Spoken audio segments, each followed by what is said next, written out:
What's up, everybody? And today we're doing a bit of a news segment. Last week, was it last week or the week before? We did more of a news segment thing where we were going over all the stuff with the US bombing Iran. And instead of doing reaction videos to videos, we were actually doing news segments. And I really enjoyed it. I thought it was really fun. It was different. It was refreshing. Didn't get anywhere near as many views as what my reaction videos gets, which is kind of sad in a way because I actually would prefer to do this. Doesn't mean that I wouldn't do reaction videos, but I prefer doing these news segments. If you enjoy it, please like and subscribe and all that good stuff helps with that mysterious YouTube algorithm. There is something at the end of this video, though, that is also a big indicator as to why we should be making more of these types of videos rather than the reaction videos, because if I stay on track with just doing reaction videos, this channel might no longer be around. And you'll find out why at the very end of this video. Before we get started, though, check out Chug. 10% off. Link down below for the best drinking vessel in the world. There's a reason I don't have... Like, I have had... I don't know. I think I could count on one hand the amount of sponsors I've had on this channel.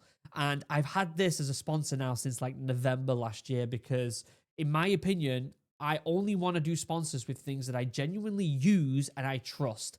This thing is phenomenal. If you want yourself a drinking vessel that will last a lifetime, handmade with sustainable materials by a small business, you're not going to get a better thing anywhere else when it comes to drinking. This is a Chug. Free customization, free bag, keeps your drink cold for a very long time, 10% off, link down below. You're not going to get a better deal anywhere else. Also, my new business, Morale, which I'm very excited for. We should be getting the drinks this month, which is really, really exciting. I'll be getting footage. Hopefully, I've spoken to the manufacturer. I'm hoping to get footage of the drink being made, and I'll be posting that for you guys, which is really cool. The merch will also be out for people who didn't back the Kickstarter over on drinkmorale.com. Head over there and sign up with your email. You'll be first to know when it goes live. Very, very exciting. We also started a podcast. If you love the outdoors, if you love talking about the outdoors, you're going to want to check that podcast out. Another one coming out tomorrow. We did a video last Saturday, and it was talking about the differences in nature between the US and the UK. Really fun video. Some really cool stories about my encounter with a moose and some other really cool stories. If you want to go check that out, you can head over to the Drink Morale YouTube channel or check out, it's called Morale Boost, the podcast. You can check it on all major platforms. Okay. The news. Let's talk about the news. And today we're actually going to start by talking about Iran. If you remember when I was doing the news segment last week or whatever it was, we were saying at the end of the videos, let's really hope that things just de-escalate. Things just slow down with Iran and the US and Israel. And it's looking like that's the case. We've got two bits of news here. That Iran is... Oops, my bad.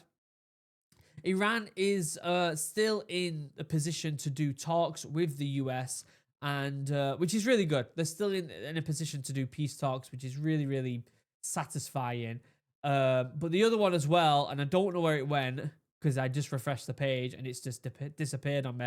But it was basically saying that the Iran is opening its airspace for travel again. And so peace talks, opening the airspace, de-escalation. This is exactly what we wanted, and I'm glad we're kind of getting to this point now. There's also an article here talking about how Iran's nuclear program has been set back a year or two.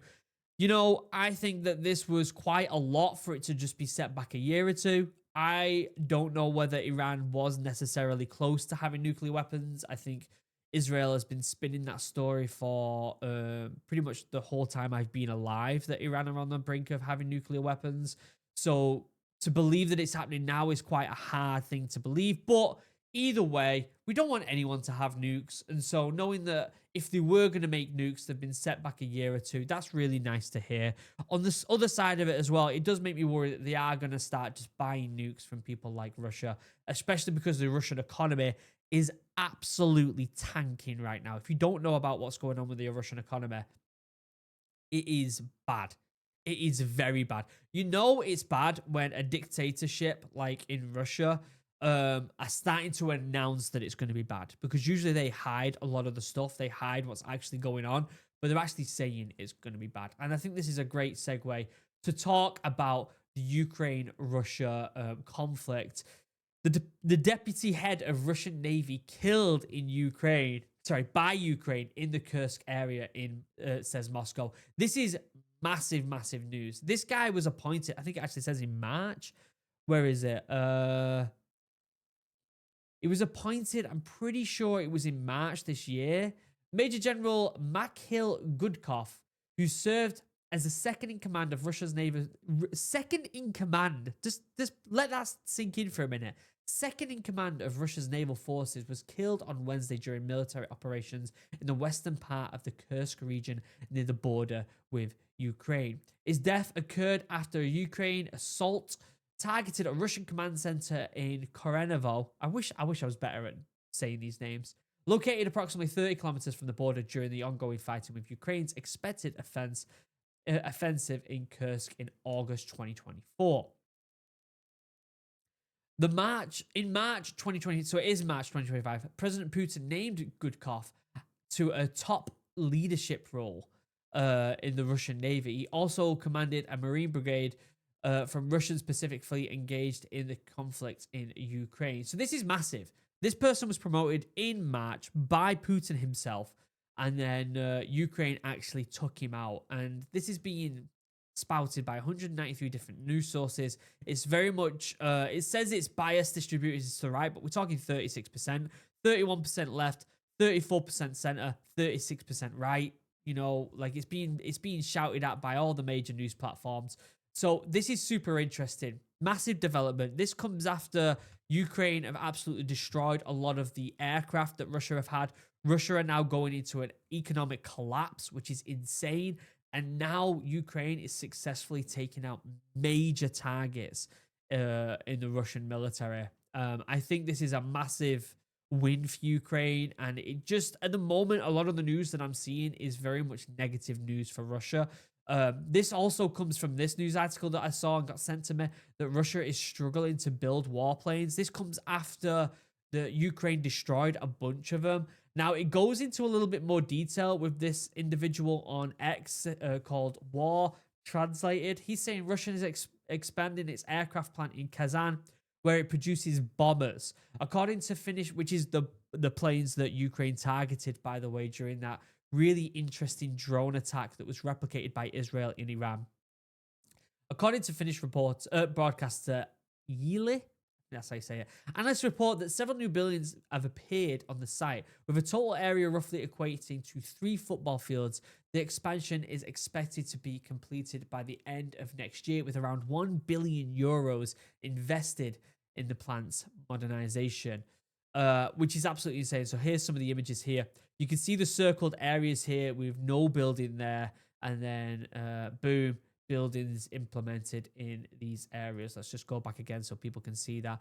Again, this comes after Ukraine bombed a lot of, blew up a lot of Russian bombers, which was one of the most successful attacks that Ukraine have done. A very, very interesting development. But it's looking like they are struggling to actually build the bombers. Russian ambitions to produce more military aircraft with being thwarted by a shortage of components caused by sanctions and a growing labor shortage, as it has been reported. Satellite images shared, that's the ones that we just saw. The site is said to be the only location with the capacity to replace the 40 military aircraft Kiev said were damaged and destroyed in June's daring Operation Spiderweb drone attacks that targeted planes which can launch cruise missiles. I'm struggling to read today. I've got a bit of a cold. I do apologize. But this is super interesting developments. Russia are trying to basically replace the things that were destroyed in an economy that is collapsing with a shortage of staff. It's not looking good, while also losing a lot of their big commanders. It's not looking good for Russia. Very interesting developments happening over in Ukraine and Russia. And I thought this, even though this doesn't necessarily kind of go hand in hand with the Ukraine-Russia conflict, I think it's an interesting development. Basically, Russia have become the first state to recognize Afghanistan's Taliban government. Now, I don't know what to think of this. I've read through it a few times, and my mind keeps going towards the Russia-North Korea situation. I'm hearing rumors that North Korea are sending another 20,000 troops to the Russia-Ukraine border to help Russia in the fight. Now, I'm not saying that that's going to happen here, but I am wondering if Russia are trying to get in the good side of Afghan and this new Taliban government to send troops to the Russian-Ukraine border. I'm not saying that's going to happen, but it is a very interesting development, because if that is the case, we're seeing this dialogue in America where a lot of people are actually against Ukraine, which is very interesting. You see a lot more conservative people against Ukraine, saying that Ukraine are corrupt, they're getting too much money, blah, blah, blah, blah, blah. I don't think they're necessarily saying that Russia should be able to just invade Ukraine, but you're getting a lot of that right now. And it makes me wonder, if Russia start implementing Taliban troops on the border, are we still going to see a lot of them people saying that same rhetoric? I don't think they are. I think a lot more people are going to be going against Russia at that point. A lot of more people are going to be angry at Russia for doing this type of thing. I'm not saying this is going to happen, but we've seen North Korean troops on the border. Would it be out of the realm of possibility to see Taliban soldiers on that border? I'd love to know your thoughts in the comment section down below. This is being reported by all major news. So this is not left or right or center. This is everyone from CNN all the way over to the right-hand side as well. And so it's interesting. It's really interesting. And it might just be a case of then recognizing it so they can have talks with it. Or it might be some sort of weird trying to get into the pockets of them so that they can help fight on the border, because Russia need all the help they can right now. And if they start seeing, imagine if Ukraine troops, imagine if we're watching Ukraine footage and they start seeing Taliban soldiers there. As someone who's been in the British military, who's had friends that have died out in Afghan, I don't know how I'd feel about that. Like, it would make me even more pissed off. I'd love to know your thoughts in the comment section down below. I know I've got a lot of vets who watch these videos, and I'd love to know your thoughts. That's pretty much it for military news. We've got some really nice news at the end of this video. I wanted to touch on this though, because it's a classic Russian story. Oil tycoon falls to his death from elite Moscow apartment block in latest mystery death to hit Russia. And I really like the fact that his picture is next to a window. What are you doing? He fell from a window. Another oil tycoon from Russia falling from a window. We're not going to go on that too much. I just thought it was an interesting development. When I'm looking through the news of Russia-Ukraine, that popped up and I was rolling my eyes at it. But I do want to talk about something related to this YouTube channel before we go on to the nice video that I've got at the end for you. There was an announcement that YouTube is cracking down on unoriginal content on YouTube. Now, this individual has said that that could include reaction channels, which this channel has been a reaction channel since its inception pretty much. And although I do feel like I give a unique response compared to just watching videos and being like, oh, that's cool, oh, that's not, which I do say that, I do try to give it a breakdown from a military context. And so I'm hoping it doesn't affect this channel, but if this channel does get demonetized, then, you know, this is my sole income. That's going to be quite worrying. And so doing news segments like this video today and what I did last week, I think is something that I do want to touch on further in the future. One, because I kind of enjoy it more. And two, I think it's a bit more unique and a bit more original. And I think because I'm able to channel that originality and channel that creativity and more learning about current affairs, I'm enjoying it more. And so if I'm enjoying it and if YouTube prefer it, then it seems like a thing to do. The only issue is these videos don't get anywhere near as many views and love as what reaction videos get, which is such a shame in my opinion. And that's why I'm drawn to do more reaction videos. That's why I moved away from doing gameplay videos to reaction videos, because gameplay videos don't get as many views either.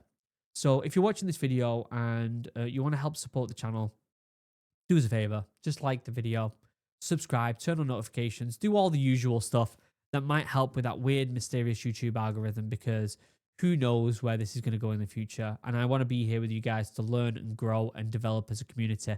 We've had a very, very, very good development as a community over the past month.